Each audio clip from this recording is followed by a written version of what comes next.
je suis assez rassuré puisque finalement on a réussi à faire une transition. Je me suis noté à 11h24, Romain a parlé de créativité. La créativité est vraiment un élément important. On a beaucoup parlé de tout ce qui va être la complétion, aucun problème de brand safety grâce à l'univers de l'audio et notamment en audio digital, toute cette flexibilité qu'il permet pour être au plus près des auditeurs, jouer sur de la proximité, de la géolocalisation. Mais c'est vrai que la créativité est aussi très importante, que ce soit en radio bien sûr ou en audio digital, donc vraiment tous les formats confondus. Je vais vous présenter donc, le pouvoir du son en 3D. Donc, c'est un protocole de mesure que nous avons réalisé, nous, Illigo, en partenariat avec une régie, donc Énergie Globale. Pourquoi en 3D? Tout simplement parce qu'on va être sur 3 dimensions clés qui ont été mesurées dans le cadre de 3 études sur les 3 dernières années. Dans un premier temps, on va retrouver les émotions, les évocations, puis la performance. Tout ça vraiment avec au centre la créativité audio. C'est vraiment un protocole du coup inédit qu'on a fait en partenariat et qui nous a permis de creuser un peu plus et d'aller un peu au-delà de l'efficacité standard en termes de branding, de considération ou d'image de marque. Donc très rapidement, en 2022, la première édition, on va dire, s'est concentrée sur les codes créatifs qui étaient les plus vecteurs d'émotion. Je passerai rapidement sur la méthodologie, mais du coup, dans l'idée, c'est qu'on a interrogé d'un côté un peu plus de 400 Français de 18 à 64 ans. On leur a fait écouter plusieurs spots publicitaires audio, 20-30 secondes, et ils devaient ensuite, de manière déclarative, les noter, dire ce qu'ils aimaient, ce qu'ils n'aimaient pas. En parallèle, on a aussi mené une enquête plus qualitative avec ce petit bracelet qui est en fait un capteur électrodermal qui en gros prend les micro-sudations, c'est une montre, on va dire, pour mesurer le degré d'émotion ressentie. Donc ça, c'est une approche beaucoup plus passive, plus qualitative sur les émotions, où on a pu, durant les écoutes, mesurer l'intensité d'émotions ressenties en fonction des spots qui étaient écoutés. Quels enseignements sur ce premier volet, du coup, en 2022, c'est que finalement, les meilleurs mix qui fonctionnent, c'est vraiment des messages qui vont à la fois mélanger de l'émotion et de la raison. Donc vraiment émotionnel plus rationnel. C'est vraiment là où on va avoir des degrés d'émotion ressentie, d'agrément et d'appréciation qui vont être beaucoup plus marqués. On a aussi mis en place une sorte de base de données de qualification de chacune de ces créations. On avait à peu près 60 éléments ou en tout cas variables créatives qui avaient été prises en compte pour essayer de retirer les plus émergentes. Et ce qu'on voyait finalement, c'est que les codes créatifs qui caractérisaient les spots publicitaires les plus performants étaient un débit qui était plutôt modéré, prendre le temps finalement de raconter quelque chose et de délivrer un message par opposition à toutes ces mentions légales qu'on peut avoir sur certains secteurs. Un univers immersif, très important au niveau créatif, vraiment être capable de plonger l'auditeur dans un imaginaire, dans son imaginaire mental. Et puis ensuite, bien sûr, la présence de musique avait aussi beaucoup plus d'impact. Certains messages, notamment les messages RSE, fonctionnaient aussi très bien. Donc on retrouve un peu les éléments clés aussi ici du concept de storytelling, en quelque sorte, où on va avoir des émotions toujours plus intenses à travers une histoire, une intrigue qui va impliquer l'auditeur, avec, comme on l'entend souvent, l'importance de mettre la marque au cœur de l'histoire. L'année suivante, on a poussé un peu plus l'approche avec un projet de mesure du pouvoir de l'identité sonore des marques. Donc là, on oublie les spots de 30, de 20, 30 secondes, on va simplement se concentrer sur les jingles sonores, les signatures sonores. Je ne sais pas si ici l'audio va fonctionner, je pense pas, le clic ne doit pas être activé, mais bon, fermez les yeux, imaginez. Je clique sur le premier. On va peut-être demander à la régie si c'est possible de cliquer. On me dit non. C'est gentil. Oui, non. Peut-être.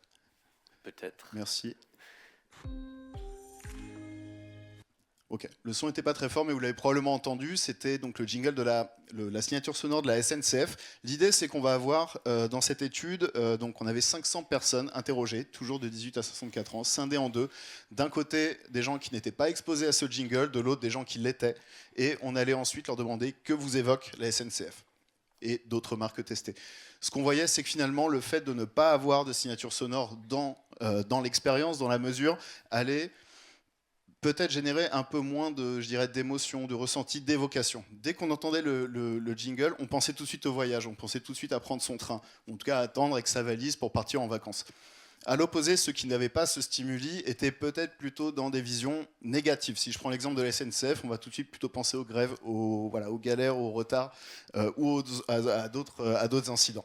Donc voilà, donc en tout cas, la signature sonore, on avait testé une douzaine de signatures ici. Donc nous avait montré en tout cas qu'on avait aussi des scores d'attribution, un peu comme un blind test, où après simplement quelques secondes d'écoute, on demandait aux participants de nous restituer la marque à l'origine de cette signature, et on avait vraiment des degrés d'intensité très variés, avec la marque la plus forte qui était la SNCF justement, avec 63% d'attribution spontanée, donc un très bon score à ce niveau-là. Au-delà de cette capacité, la force d'attribution liée à la signature sonore, ce qu'on a retenu aussi, c'est qu'en quelques secondes, on était capable justement de créer un imaginaire. On en parlait tout à l'heure, cet imaginaire mental. Ici, on le retrouvait. Vous entendez le Tulum de Netflix, vous allez peut-être tout de suite vous projeter sur votre canapé durant un week-end, en soirée, à lancer votre série.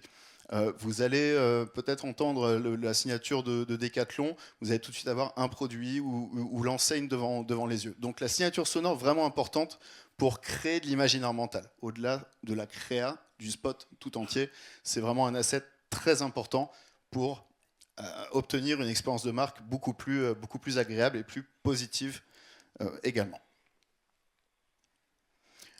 Ensuite, en 2024, et je vais accélérer un tout petit peu, donc ici un nouveau pan d'étude qui permet de valider finalement que l'audio est vraiment un puissant catalyseur d'évocation, d'imagerie, et aussi profitable à l'image de marque. Pour résumer, on a interrogé à peu près 1000 personnes sur ce... En tout, 1500 personnes, parce qu'il y avait 2 volets d'études. Il y avait, en gros, sur 5 secteurs avaient été étudiés, une logique d'exposé versus témoin, un peu comme avec les signatures de marque, où d'un côté, nous avions des personnes, un échantillon qui n'était pas du tout exposé à un stimuli audio, à savoir des spots publicitaires pour plusieurs annonceurs, et la cellule exposée, eux, étaient exposés. L'idée, c'était, après exposition, ou même spontanément, de leur demander que vous évoque la marque X, que vous évoque la marque Y. Ce qu'on voit ici pour une marque du coup alimentaire de fromage frais, c'est que les exposés finalement vont avoir une image.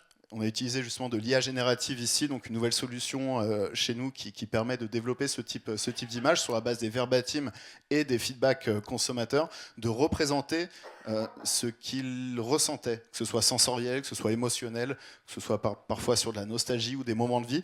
On voit finalement que les non-exposés ont une image plutôt basique du produit. On voit vraiment la fonctionnalité, l'offre rationnelle, c'est un fromage frais à tartiner. Dès lors qu'on va les exposer à un spot audio, donc une création qui avait été sélectionnée pour la même marque, hein, bien sûr, on va tout de suite avoir une image beaucoup plus riche, un imaginaire de marque qui va être plus gourmand, avec une perception plus détaillée, comme par exemple le fait de pouvoir l'utiliser avec des recettes plutôt multiples. Tous ces éléments étaient mis en avant dans le spot, finalement, dans le storytelling du spot, ce qui permet de travailler vraiment l'image et d'aller au-delà de la perception de base qu'on pouvait avoir du produit.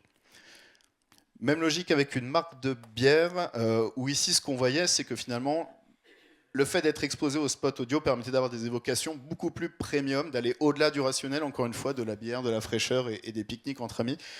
Finalement, on a des notions beaucoup plus marquées. Et il faut savoir que ce spot était vraiment très riche créativement, puisqu'on avait vraiment un descriptif, une voix profonde, une tonalité assez modérée aussi, un rythme modéré qui présentait tous les atouts, les saveurs, tout ce qui était fruité, la fraîcheur, et également des sons de cloche en arrière-plan qui étaient à répétition, qui permettaient d'installer, et même là spontanément on le voit dans ce qui a été recréé à partir des verbatims, une abbaye en arrière-plan avec toutes ces notions d'héritage.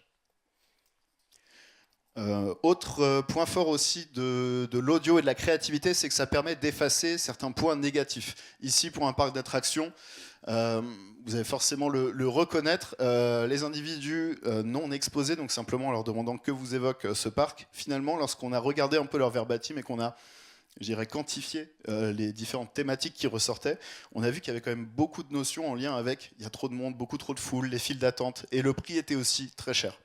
Chez les personnes exposées au spot audio, finalement, ce qu'on a observé, c'est que toutes ces notions de prix excessif ou de foule étaient en retrait de l'ordre de 6 points, si on devait comparer à la cellule non exposée. Et finalement, ce qu'on retenait chez les exposés au spot, c'est qu'ils avaient une image plus positive, ou en tout cas que les aspects négatifs que les personnes avaient spontanément à l'esprit étaient automatiquement gommés par l'exposition au spot audio. Tous les cas ne fonctionnent pas, bien sûr. Ici, on a un exemple avec un acteur de la grande distribution. Globalement, le spot en soi n'était pas très créatif, pas très riche, en tout cas, et peu immersif. Donc, il ne contenait pas les différents éléments qu'on avait pu mesurer et observer auparavant. Et finalement, il n'y avait pas de distinction. Donc, encore une fois, c'est toujours bon d'avoir des contre-exemples, des choses qui ne fonctionnent pas vraiment, pour montrer qu'en tout cas, il y a vraiment des éléments créatifs et des idées à prendre en considération pour améliorer l'imaginaire et l'image de marque. Et dernier point, au-delà des émotions, des évocations, il y a vraiment la partie performance. Ça a été évoqué tout à l'heure, hein, vraiment l'incrémental ce que pouvait apporter en tout cas l'arrivée d'un plan audio digital en complément d'autres leviers. Ici, ce qu'on a également mesuré, c'est qu'on avait c'est un peu comme le concept du visual transfert, mais tourné dans l'autre sens avec l'audio transfert. Donc l'idée d'avoir un stimuli audio en amont, quel va être l'impact sur l'émergence et l'efficacité d'une campagne vidéo. Ce qu'on a pu observer, on avait une cellule du coup qui n'avait pas ce concept d'audio transfert, qui n'avait pas du tout de stimuli audio en amont, mais qui était exposée à la campagne vidéo après. Et une autre cellule qui, elle, avait justement cette campagne audio dans un premier temps et la campagne vidéo après. Et ce qu'on observe, c'est que notamment en termes d'impact, on est allé jusqu'à plus 36% de souvenirs publicitaires spontanés, donc une évolution vraiment importante dès lors qu'une campagne vidéo était précédée de son équivalent au format audio. Donc bien sûr avec des codes créatifs très proches hein, qui se retrouvent dans les deux formats. Et même chose sur l'attribution, on a vu aussi tout à l'heure que ça permettait de créer la notoriété, l'émergence et la visibilité. Ce qu'on note, c'est qu'avec une double exposition audio puis vidéo pour une même marque, pour une même campagne, on avait une attribution en assisté qui elle aussi progressait de plus 12%. Ce qu'on a vu, c'est que ça pouvait même aller jusqu'à plus 25% chez une population un peu plus jeune, entre les 25-35 ans. Donc voilà, donc en tout cas, on a vraiment depuis 3 ans des domaines de recherche qui vont valoriser encore plus l'audio. On a vu jusqu'à maintenant la force de l'audio, que ce soit de manière un peu plus technique en termes d'audience, mais également créativement. C'est vraiment un média à ne pas mettre de côté, puisqu'il peut vraiment être complémentaire d'un spot vidéo, de différents éléments créatifs qu'on peut retrouver à l'intérieur, peuvent très bien être repris et implémentés dans l'audio pour générer à la fois de l'efficacité, susciter beaucoup plus d'évocations positives, créer de la proximité avec la marque et travailler également son image. Merci. Merci. Merci.